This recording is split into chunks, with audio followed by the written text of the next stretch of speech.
कैसे देख रहे हैं प्रोफेसर साहब, सीजेपी आंदोलन फ्लॉप बताया जा रहा है, आपने कैसे देखा सारा? देखिए, ऐसा है, जो इस आंदोलन की शुरुआत हुई है तो उस आंदोलन की शुरुआत को लेकर ही कुछ संदेह खड़े होते हैं। पहली तो बात इसमें ये है कि जो लोग इस मुहिम को लेकर आगे चल रहे हैं तो कायदा ये है कि उनको विपक्ष के साथ आकर, क्योंकि विपक्ष भी उन्हीं मुद्दों को लेकर चल रहा है, तो विपक्ष के का समर्थन करना चाहिए था।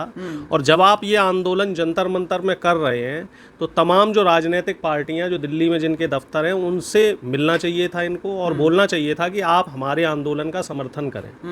बल्कि यहाँ हुआ ये कि ये जो कुछ युवा लोग हैं तो इन लोगों ने क्या किया, मुझे जो ये मेरी अपनी जो सोच है, समझ है, वो ये कहती कि इन लोगों ने बिल्कुल ही इसको कोई सिस्टमेटिक तरीके से इस काम को नहीं किया, और ऐसे ही जैसे कहते हैं ना कि हाँ भाई ऐसे ही एक आंदोलन करना है, एक मुहिम चलानी है, तो उस मुहिम को चला दिया। और उस मुहिम का नतीजा कल लोगों ने देखा कि जिस तरीके की उम्मीद देश के युवाओं को थी, खास तौर से दिल्ली एनसीआर के युवाओं को थी, तो वो खास कुछ उनको देखने को नहीं। हजारों आदमी आए डॉक्टर साहब। देखिए, जेसीबी की खुदाई हमारे गाँव में होती है, कहीं भी 200 आदमी 300 आदमी तो वहाँ भी इकट्ठा हो। पढ़े लिखे लोग आए, आप खुद पढ़े लिखे, आप सड़क पे झगड़ा हो जाए दो लोगों के, पढ़े लिखे लोग आए, वो फालतू लोग नहीं आए जिनके पास काम धंधा नहीं। बात तो सुनिए श्रीमान जी, सड़क पे कहीं बीच रोड पे झगड़ा हो जाए, हजारों आदमी वहां भी इकट्ठा हो जाता है। तो हमारा जो देश है वो आयोजनों का देश है। आप कहीं कोई आयोजन कर लो, कहीं कोई माता रानी का भंडारा करवा दो, तो वहां भी 1000 आदमी इकट्ठा हो जाता है। मैं कह रहा हूँ पढ़े लिखे लोग आए। मैं भी आपसे कुछ कह रहा हूँ कि इस आंदोलन को एक स्वरूप ऐसे दिया जाता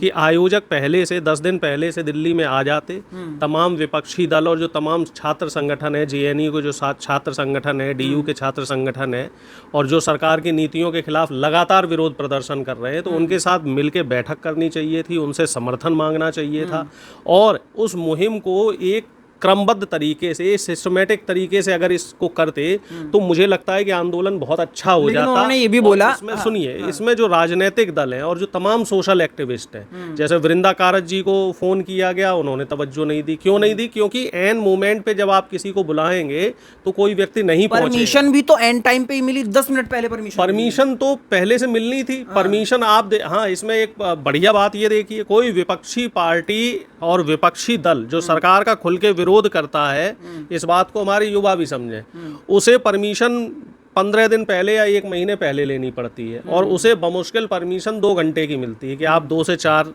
फर्स्ट शिफ्ट में प्रोटेस्ट करना है तो 10 से 12 कर लो, अगर आपको नून शिफ्ट में करना है तो 12 से 2 करो, या शाम को करना है तो 2 से 4 करो। अब इनको पूरे दिन की परमिशन दी गई, और आप देखिए वहाँ पे पुलिस का हुजूम देखिए भीड़ बढ़ाने के लिए, मीडिया देखिए, मीडिया का जो सैलाब था, मुझे लगता है 250-300 पत्रकार वहाँ आराम से पहुँचा होगा, हो सकता है उससे ज़्यादा पत्रकार पहुँचे हों। और जो ये कॉकरोच जनता पार्टी है, इससे जुड़े हुए लोगों की संख्या उतनी नहीं थी, जो आम जनता थी, जो बुद्धिजीवी लोग, जो आप हम खुद गए थे, 15-20 हजार आदमी आया और गया। आपको क्या मिला वहाँ? आप वहाँ उस कार्यक्रम से आप खुश होके आए या आपको कार्यक्रम ने निराश किया? क्योंकि मेरी जितने पत्रकारों से बात हुई तो उन सबका ये कहना है कि ये कार्यक्रम और बेहतर हो सकता था। ऐसी गर्मी में जो व्यस्त दिल्ली है, ऐसी व्यस्त दिल्ली, उसमें 15-20 हजार आदमी अगर आ जाता है, पूरा जंतर मंतर भर जाता है, जो एरिया उनको मिला है। मंतर पे कितनी जगह है। और दूसरी बात और बताऊं, जो इनके ऑफिशियल ट्विटर हैंडल से जो विजुअल्स भेजे गए हैं, जो ऊपर से ड्रोन इमेज,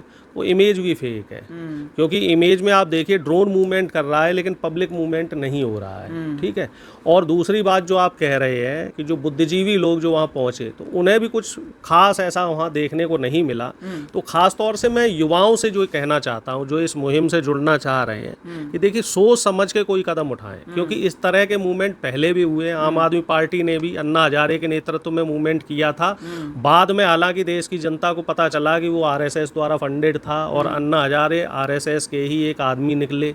और उसके बाद जो आम आदमी पार्टी बड़े बड़े वादे और बड़े बड़ी नियम कानून बनाकर, मैनिफेस्टो बनाकर सत्ता में आई, और सत्ता में आने के बाद किस कदर उन्होंने भ्रष्टाचार किया, और उसमें फिर अब आप देखो कि वहाँ भी लोग तो आप सोनम वांगचुक को छोटा नेतृत्वकार मानते हैं? जो राघव चड्ढा हैं, राघव चड्ढा जी भी आम आदमी पार्टी छोड़कर बीजेपी में चले गए। जब तक वो आम आदमी पार्टी में थे तब तक वो युवाओं की आवाज़ उठा रहे थे। वो बेरोजगारी और इस तरह के जो सरकार द्वारा जो पेपर लीक, इन तमाम मुद्दों को वो उठाते थे। लेकिन अब जब वो बीजेपी में गए तो अब वो भी शांत हो गए। अब रही बात आप सोनम वांगचुक जी की कह रहे हैं, तो वांगचुक जी का भी इतिहास हमें देखना चाहिए। मैं उनकी बुराई नहीं कर रहा हूँ, मैं एक आम नागरिक होने के नाते और एक पार्टी का रिप्रेजेंटेटिव होने के नाते सबको आगाह करना मेरी जिम्मेदारी है कि वांगचुक जी वही हैं जो 2019 में जब 370 हटाई गई थी कश्मीर से, तो मोदी जी का खुल के समर्थन कर रहे थे। ये वही वांगचुक जी हैं। और जब लद्दाख में जो मूवमेंट इन्होंने स्टार्ट किया और उस मूवमेंट के बाद इनके खिलाफ जो सरकार ने एक नरेशन चलाया और अभी 4-5 महीने जेल में भी रहे हैं, तो जेल में रहने के बाद वो जेल से वापस आते हैं और वापस आने के बाद जो उनके तेवर हैं और जो जेल जाने से पहले तेवर थे, तो उसमें बहुत फर्क है। अब ये फर्क क्यों है, इस बात को वांगचुक जी बेहतर समझते हैं। उन्होंने बोला 40 दिन का मैं भूख हड़ताल पे बैठ जाऊंगा अगर इस्तीफा नहीं होता है मंत्री का। नहीं, मंत्री का इस्तीफा क्यों मांगा जा रहा है? हमें एक बात यहाँ समझाई जाए कि जो भी ये सीजेपी से जुड़े हुए लोग और जो इस मूवमेंट से जुड़े हुए लोग हैं, ये सिर्फ मंत्री का इस्तीफा क्यों मांग रहे हैं?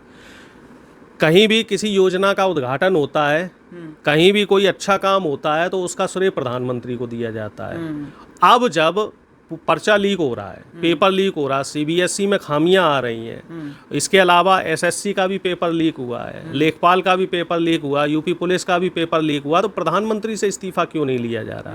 जब हर अच्छे काम का क्रेडिट प्रधानमंत्री लेते हैं, तो इतनी बड़ी जो सिस्टम में खामी हो रही है, ये देश के युवा भी समझें, तो वो बात सिर्फ धर्मेंद्र प्रधान तक क्यों सीमित कर दी जाती है? वहीं दूसरी तरफ गोदी मीडिया ये कहता है कि प्रधानमंत्री ने बड़ा एक्शन लिया और सीबीएसई के जो चेयरमैन थे उनका ट्रांसफर कर दिया। वो तो अंजना ओम कश्यप। हाँ, लेकिन अगले दिन उस खबर को क्यों नहीं दिखाया जाता है कि सीबीएसई के चेयरमैन का ट्रांसफर करके उनको कृषि विभाग का सचिव बनाया गया है? तो ये कोई सजा थोड़ा ही हुई, ये रिवार्ड दिया गया। तो बात यहाँ पर ये घूम के आती है कि पहले तो इन लोगों को अपना एजेंडे क्लियर करने पड़ेंगे, और जब आपकी लड़ाई सरकार और सिस्टम के खिलाफ है तो आपको विपक्ष के साथ आकर लड़ना चाहिए, जो मेरी अपनी समझ है।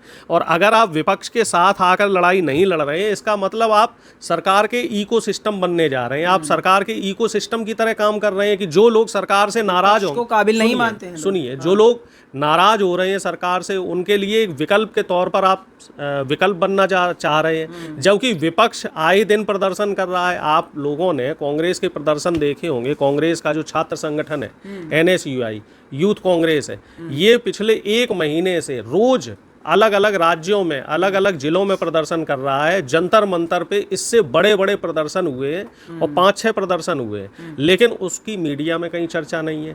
कल की मैं आपको बताऊं, कल पंचकुला में एक प्रदर्शन हुआ है जिसमें दीपेंद्र हुड्डा के ऊपर वाटर कैनन से छिड़काव किया गया है और उनको जख्मी करने की कोशिश की गई है।